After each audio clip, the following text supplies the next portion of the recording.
राधे राधे दोस्तों। जंगल के अपने नियम होते हैं और इन नियमों में जो एक सबसे महत्वपूर्ण नियम है वो यह है कि हर जंगल का एक ही शेर होता है। यही बात बिल्कुल आम आदमी पार्टी पर भी लागू होती है। आम आदमी पार्टी के अंदर भी एक ही शेर है। जब से आम आदमी पार्टी बनी साल 2012 से लेके अब तक आप लोग देख लीजिए, वह शेर अरविंद केजरीवाल ही है। भाई साहब, आप इनका इतिहास उठाकर देख लीजिए। आम आदमी पार्टी का, आम आदमी पार्टी के अंदर जिस भी चेहरे ने अरविंद केजरीवाल से बड़ा बनने की कोशिश की या फिर जो चेहरा पहले से बड़ा था अरविंद केजरीवाल से, आम आदमी पार्टी के अंदर क्या किया अरविंद केजरीवाल ने?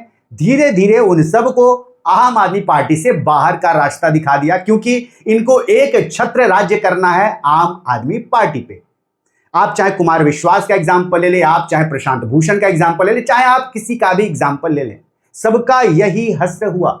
और ठीक वैसा ही हश्र आज की तारीख में राघव चड्ढा का भी होता हुआ नजर आ रहा है। इसके साथ ही साथ राघव चड्ढा ने पास में कुछ ऐसी गलतियां की भी जिसकी वजह से लास्टली अब ऐसा समझ में आ रहा है कि आने वाले समय में, कुछ दिनों में, कुछ महीनों में हम लोग ऐसा सुन सकते हैं कि आम आदमी पार्टी से राघव चड्ढा बाहर हो चुके हैं या फिर इनको आम आदमी पार्टी ने या फिर अरविंद केजरीवाल ने बाहर का रास्ता दिखा दिया है। जी हाँ, क्यों मैं ऐसा बोल रहा हूं? क्योंकि यहां पर खबर ही ऐसी आ चुकी है जो कि उसी ओर इशारा कर रही है। दरअसल ये राज्यसभा में एमपी हैं, आप सबको पता है, और ये आम आदमी पार्टी की तरफ से राज्यसभा में एमपी हैं। और ना केवल एमपी बल्कि उसके डेप्यूटी लीडर भी थे राज्यसभा में आम आदमी पार्टी के। इस पोस्ट से इनको आम आदमी पार्टी ने निकाल दिया है और साथ ही साथ यह रिक्वेस्ट भी किया है राज्यसभा के स्पीकर से कि जो इनको टाइम स्लॉट दिया जाता था बोलने के लिए, वो टाइम स्लॉट भी अब नहीं दिया जाए। तो आप लोग समझ सकते हैं कि कितना कठोर कदम आम आदमी पार्टी की तरफ से इनको लेकर उठाया गया है। जबकि आप नजर डालेंगे बीते कुछ महीनों में ये राज्यसभा के अंदर जो भी मुद्दे उठा रहे थे, भाई साहब, उसकी वजह से इनकी फैन फॉलोइंग जबरदस्त बढ़ते जा रही थी। आम आदमी के बिल्कुल लोकल मुद्दे उठा रहे थे। जिस चीजों से आम आदमी जूझ रहे थे उन मुद्दों को ये लगातार उठा रहे थे। स्टूडेंट्स के मुद्दे उठा रहे थे, कई सारे अहम मुद्दे। तो इनका जो ग्राफ था पर्सनल, वो बहुत ज्यादा बढ़ रहा था। इससे आम आदमी पार्टी को बहुत ज्यादा फायदा नहीं हो रहा था। इनका पर्सनल ब्रांडिंग बहुत जबरदस्त हो रहा था।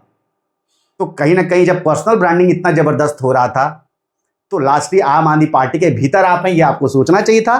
क्या हुआ? लास्टली धीरे धीरे इनको साइडलाइन करना शुरू कर दिया गया। तो चलिए इस पूरे मुद्दे पर हम लोग बिल्कुल विस्तार से चर्चा करते हैं, जहां पर हम लोग देखेंगे कि आखिर इनका क्या कुछ इतिहास रहा है, कैसे ये आम आदमी पार्टी के अंदर इतने बड़े ओहदे पर पहुंच गए थे आज की तारीख में। मतलब जी हाँ, अरविंद केजरीवाल के बाद एक समय में ऐसा आ गया था, अभी से कुछ महीने पहले तक, कि ये दूसरे नंबर के सबसे पावरफुल व्यक्ति हो गए थे। रौला हो गया था भाई पंजाब के अंदर। तो ऐसा बोला जाता था कि भगवंत मान बस नाम के ही सीएम है, असली तो सत्ता यही संभाल रहे हैं, यही चला रहे हैं। इतना रौला हो गया था। तो इतने ऊंचे ओहदे तक ये कैसे पहुंच गए, क्या कुछ इनका एजुकेशन रहा, सब कुछ बिल्कुल विस्तार में समझेंगे। और यह भी समझेंगे कि आखिर आम आदमी पार्टी ने इनको क्यों बाहर का रास्ता दिखाना शुरू कर दिया। तो सबसे पहले इनकी जगह जो राज्यसभा का अब डिप्टी लीडर होगा आम आदमी पार्टी का, वो भाई साहब होंगे अशोक मित्तल। और इनको भी आप कम मत समझिए भाई साहब, ये तो बहुत पैसा वाले आदमी हैं। लवली प्रोफेशनल यूनिवर्सिटी का नाम आप सबने सुना होगा, वो इन्हीं भाई साहब का है। समझ रहे हैं आप लोग? तो इनको अब नियुक्त किया गया है। आगे बढ़ते हैं। अब जैसे ही इनको निकाला गया, एक दिन तो कोई रिएक्शन नहीं है, उसके बाद जो रिएक्शन आता है इनका, इन्होंने यह बोला कि भाई साहब इनको साइलेंस किया गया है लेकिन इनको अभी हरा नहीं सकते हो तुम लोग। तो इनका भी रिएक्शन आया, उस रिएक्शन पर भी हम लोग इस वीडियो में विस्तार से चर्चा करेंगे कि इन्होंने क्या कुछ कहा है। सबसे पहले कहां से शुरू हुआ है मामला गड़बड़ाना? तो आप लोग को याद होगा अरविंद केजरीवाल जेल चले गए थे लिकर स्कैम के केस में। जेल गए थे लिकर स्कैम के केस में। कब गए थे? मार्च 2024 में उनको दिल्ली पुलिस ने उठा लिया। भाई साहब कि हम पूछताछ करनी है आपसे, आप चलिए हमारे साथ जेल। अब जब ये जेल गए अरविंद केजरीवाल, तो ये भाई साहब उसमें आंख का इलाज करवाने के लिए लंदन गए हुए थे। अब लोग यह सोच रहे थे कि जब ये जेल गए, ये लगभग दूसरे नंबर का चेहरा, क्योंकि उस समय सिसोदिया भी जेल में थे। समझ रहे हैं आप लोग? ऊपर की टॉप लीडरशिप लगभग जेल में थी उस समय। तो सब लोग इनका इंतजार कर रहे थे कि भाई ये लंदन से जल्दी लौटेंगे, क्योंकि इनका ऑपरेशन लगभग हो गया था और खबरें थी कि ये अब लौटेंगे, आज लौट जाएंगे, कल लौट जाएंगे। लेकिन लंबे समय तक ये लौटे ही नहीं। और वहीं से ऐसा लगने लगा कि भाई कुछ तो गड़बड़ है अरविंद केजरीवाल के बीच में और इनके बीच में, कुछ तो सही नहीं चल रहा, कहीं तो मामला गड़बड़ा गया है। और इनकी शादी परिणीति चोपड़ा से हो चुकी थी, जो कि एक्ट्रेस हैं। और खबरें उस समय यह भी निकल कर आई, कुछ जगहों पे छपी कि भाई साहब प्रियंका चोपड़ा जो कि उनकी बड़ी बहन है परिणीति चोपड़ा की, वो कहीं ना कहीं बात कर रही हैं बीजेपी के अंदर कि भाई साहब इनको बीजेपी में शामिल कर दिया जाए। कुछ जगहों पे ये खबरें छपी, बाद में उन खबरों की कहीं भी पुष्टि नहीं हुई। तो अंदर अंदर क्या कुछ चल रहा था ये पता नहीं, लेकिन जब इनको बोलना चाहिए था आम आदमी पार्टी की तरफ से, इनको खड़ा होकर उस समय साथ देना चाहिए था अरविंद केजरीवाल का, क्योंकि कई जगह पे उस समय आम आदमी पार्टी प्रोटेस्ट कर रही थी। और ये कहां थे भाई साहब, ये लंदन में थे, बोल रहे थे कि ये रिकवर कर रहे हैं, लगातार रिकवर कर रहे हैं। तो उसी समय लगा था कि भाई साहब दूरियां आने लगी हैं, ठीक है, लगातार ये साइलेंस बने रहे, और ये जो है वहीं से लगा कि मामला कुछ गड़बड़ा गया है। उसके बाद हमने देखा कि कोर्ट का डिसीजन है कि भाई ये केजरीवाल सिसोदिया ये सब निर्दोष हैं इस लीकर केस में, इनकी कोई कहीं से कोई गलती नहीं है। कोर्ट ने इनको बरी कर दिया। उस समय भी क्या हुआ, राघव चड्ढा साहब साइलेंस रहे। उस समय तो बोलना चाहिए था भाई साहब राघव चड्ढा को कि देखा आम आदमी पार्टी की जीत हुई, बीजेपी ने चाल चली, जो भी बोलना चाहिए था, लेकिन ये साइलेंस रहे उस समय भी। तो वहां से भी लगा कि भाई साहब कुछ तो सही नहीं चल रहा है। ये चूंकि राज्यसभा के एमपी हैं अभी आम आदमी पार्टी की तरफ से, आम आदमी पार्टी की मजबूरी है कि अभी इनको हटा भी नहीं सकती है वहां से, निकाल भी नहीं सकती है वहां से। तो बस ये मामला बस चल रहा है। तो आम आदमी पार्टी को क्या ही कर सकती थी, अब यही चीज कर सकती थी कि इनको जो एक पोस्ट दिया है डिप्टी लीडर का, उस पोस्ट से हटा दिया गया। तो यही क्या क्या आम आदमी पार्टी ने कि उनको उस पोस्ट से हटा दिया गया। ये बहुत फेमस फोटो बना जब बरी हुए इस स्कैम से। तो उसके बाद मीडिया के सामने तो भाई साहब ये किस तरीके से रिएक्ट करते, ये हमसे तो और आपसे तो छुपा नहीं है भाई, तो एकदम फुफकार मार के रोने लगे, माहिर है इन सब में। अब यहां से आपको मोटा मोटी समझ में आई क्या पिक्चर था जिसकी वजह से धीरे धीरे दूरियां आने लगी अरविंद केजरीवाल और राघव चड्ढा के बीच में। ये राघव चड्ढा वही राघव चड्ढा हैं जो कि एक समय पे अरविंद केजरीवाल के दाहिना हाथ हुआ करते थे, कदम से कदम मिलाकर चला करते थे। अरविंद केजरीवाल इन पे सबसे ज्यादा भरोसा करते थे, जी हाँ, सबसे ज्यादा भरोसा करते थे। लेकिन आज की तारीख में क्या हाल हुआ, पार्टी से ऊंचा बनने की कोशिश, या फिर अरविंद केजरीवाल से, जो सबसे सुटेबल टर्म है, अरविंद केजरीवाल से ऊंचा उठ रहे थे भाई साहब, और लास्ट में क्या किया गया, इनको खत्म करने की शुरुआत यहां पर हो चुकी है। अब देखिए ये चीज तो आ गई। अब इन्होंने क्या बोला, मुझे जब से पार्लियामेंट में बोलने का मौका मिलता है मैं जनता के मुद्दे उठाता हूँ, और शायद ऐसे टॉपिक्स उठाता हूँ जिसे आमतौर पर संसद में नहीं उठाया जाता है। क्या बोले, जनता के मुद्दे, मैं ऐसे मुद्दे उठाता हूं जो कि आम तौर पर संसद में नहीं उठाया जाता। क्यों, क्योंकि ये किसके मुद्दे उठा रहे थे, आम आदमी पार्टी के नहीं बल्कि आम आदमी के मुद्दे उठा रहे थे। और खबरें थी कि इससे नाराज थी आम आदमी पार्टी के, भाई साहब तुम ये कर क्या रहे हो राज्यसभा में, तुम हमारी तरफ से बातें रखो, सरकार को घेरने का काम करो, तो तुम आम आदमी के मुद्दे उठा रहे हो। आम आदमी पार्टी नाम रखने से थोड़ी है कि तुम आम आदमी के मुद्दे उठाओ और तुम बड़ा चेहरा बन जाओ, तुम अपनी पर्सनल ब्रांडिंग शुरू कर दो। तो इससे और ज्यादा जो है खटास बढ़ता जा रहा था। और लास्टली क्या किया गया, इनके पर को काट दिया अरविंद केजरीवाल ने कि बहुत उड़ रहे हो, लो तुम्हारा हम पर काट देते। और इस तरीके से इनका पर काट दिया। क्यों, क्योंकि ये अरविंद केजरीवाल से ऊंचा उठ रहे थे आम आदमी पार्टी के, इनफैक्ट जनता के बीच में। मेन तो जनता ही है ना भाई, वहां पे इतना बड़ा चेहरा लगातार बनते जा रहे थे, तो उस चेहरे को दबाना जरूरी था। और लास्टली कहीं ना कहीं उस पर एक कुल्हाड़ी चला दिया गया है। अब चलिए जरा इनके इतिहास को देखते हैं कि किस तरीके से ये अरविंद केजरीवाल के आंखों के तारे बन गए। आप सबको पता है कि इन्होंने चार्टर्ड अकाउंटेंट, सीए हैं ये, ठीक है, सीए हैं ये, अच्छे पढ़े लिखे हैं, ऊपर से अच्छे वक्ता है, हिंदी भी बहुत अच्छा बोलते हैं, इंग्लिश भी बहुत अच्छा बोलते हैं। और जब आप बहुत अच्छा नॉलेज रखते हैं, अच्छा बोलते हैं, तो भाई पॉलिटिक्स के लिए आप एकदम सुटेबल होते हैं, एकदम सुटेबल। और इस कारण से अरविंद केजरीवाल को एक बड़ा चेहरा मिला, एक युवा चेहरा मिला।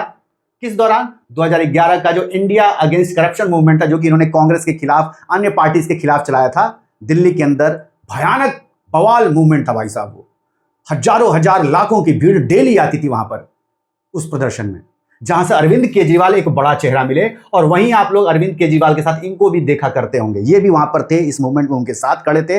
और यहां से इन दोनों की जो नजदीकियां थी वो बहुत ज्यादा बढ़ गई। ये इनके धीरे धीरे सेकंड हैंड बनते जा रहे थे। एक युवा चेहरा थे, इस कारण से दिल्ली के अंदर युवाओं को अट्रैक्ट करने में भी अरविंद केजरीवाल को एक बहुत मदद मिली इनकी वजह से। स्मार्ट दिखने में थे, अच्छा बोलते थे, अच्छा पढ़ने में थे, चार्टर्ड अकाउंटेंट थे, तो और क्या चाहिए भाई साहब। तो दोनों अपना एक दूसरे पर निशाना साध रहे थे। इनको भी एक अच्छा प्लेटफॉर्म मिल गया था अपना चमकने का, ये भी यहां से चमकने लगे थे। उसके बाद 2012 में आम आदमी पार्टी बनी, राघव चड्ढा उसको ज्वाइन किए। और वहां पर जो दिल्ली लोकपाल बिल इन्होंने बनाया, इसमें इन्होंने बहुत बड़ी भूमिका निभाई अरविंद केजरीवाल के लिए, उस बिल को ड्राफ्ट करने में बहुत बड़ी भूमिका निभाई।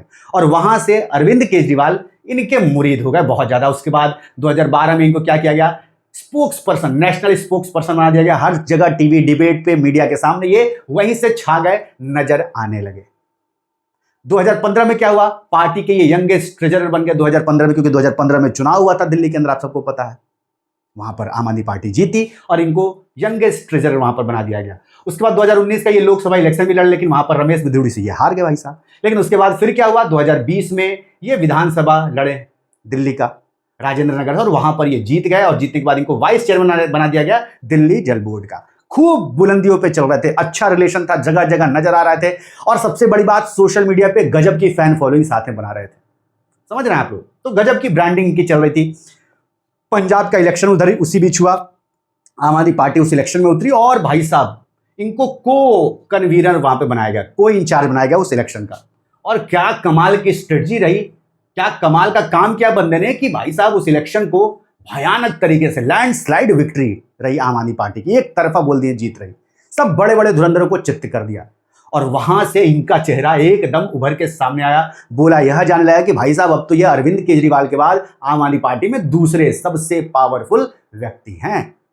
और ये दिख भी रहा था, जहां जा रहे थे पूरा तामझाम के साथ जा रहे थे। और पंजाब के अंदर तो अलग ही रौला दिख रहा था, यहां तक बोला जाने लगा कि भाई साहब भगवंत मानतो नाम के ही सीएम है, असली तो सीएम का काम यही भाई साहब कर रहे हैं। जी हाँ, असली सीएम का काम तो यही भाई साहब कर रहे हैं। उसके बाद इनकी शादी होती है परिणीति चोपड़ा से, और ये बढ़िया बिजी हो जाते हैं, राज्यसभा के एमपी उसके बाद बनते हैं ये। और राज्यसभा के एमपी रहते हुए खूब बढ़िया दबा कर वहां पर क्या करना शुरू करते हैं। शुरुआत में तो ये आम आदमी पार्टी के ही मुद्दे उठा रहे थे, बीजेपी के खिलाफ बोल रहे थे, लेकिन इधर बीच बीते कुछ समय से ये आम आदमी के मुद्दे उठा रहे थे, आम आदमी पार्टी के मुद्दे नहीं उठा रहे थे। और यहीं से ये खटकने लगे अरविंद केजरीवाल की आंखों में, आम आदमी पार्टी के अन्य लीडर्स की आंखों में। भाई साहब देखो अरविंद केजरीवाल ये तो खुद अपनी पर्सनल ब्रांडिंग कर रहा है, अपना इमेज बना रहा है युवाओं के बीच में, आम लोगों के बीच में। तुमसे ऊपर ना निकल जाए तो तुमसे ऊपर कैसे निकल सकता है भाई, बॉस तो बॉस ही होता है, कैसे ऊपर निकल सकते हो, आपको फायर कर देगा। वही होना शुरू हो गया है इनके साथ। अब देखिए ये शीए थे, हमने बात की पहले, यहां से राज्यसभा के एमपी रहते हुए अब ये जन जीस के आम आदमी पार्टी के कैसे फेवरेट बन गए, इसलिए फेवरेट बन गए क्योंकि यहां पर इन्होंने क्या किया भाई साहब, उनके स्पीचें जो राज्यसभा में देते थे, जो मुद्दे उठाते थे, वो आम आदमी के मुद्दे, यंगस्टर्स जो ऑडियंस थी उनके मुद्दे उठाते थे। और इसको सुनकर जो यंगस्टर होते थे, जो आम आदमी होते थे, वो बड़े खुश कर रहे भाई साहब हमारा भी कोई मुद्दा उठा रहा है, हमारी भी बातों को, हमारी भी एहसासों को कोई समझ रहा है, कोई ऐसा एमपी है जो कि हमसे कनेक्ट कर पा रहा है। और इनकी पॉपुलैरिटी गजब की इधर बीच बढ़ने लगी थी भाई साहब, जिस तरीके के ये मुद्दे उठा रहे थे। आप देखिए नतीजा, इनकी फैन फॉलोइंग देखिए, ये केवल इंस्टाग्राम का है भाई, 12.7 मिलियन पीपल फॉलो कर रहे थे, गजब की फैन फॉलोइंग। कैसे मुद्दे उठा रहे थे, यहां पर देखिए एयरपोर्ट पर जो महंगे महंगे खाने मिलते थे उस मुद्दे को उठाया भाई साहब, ट्रैफिक वगैरह का मुद्दे को उठाया कि भाई साहब किस तरीके से बुरा ट्रैफिक का हाल है, उस मुद्दे को उठाया यहां पर।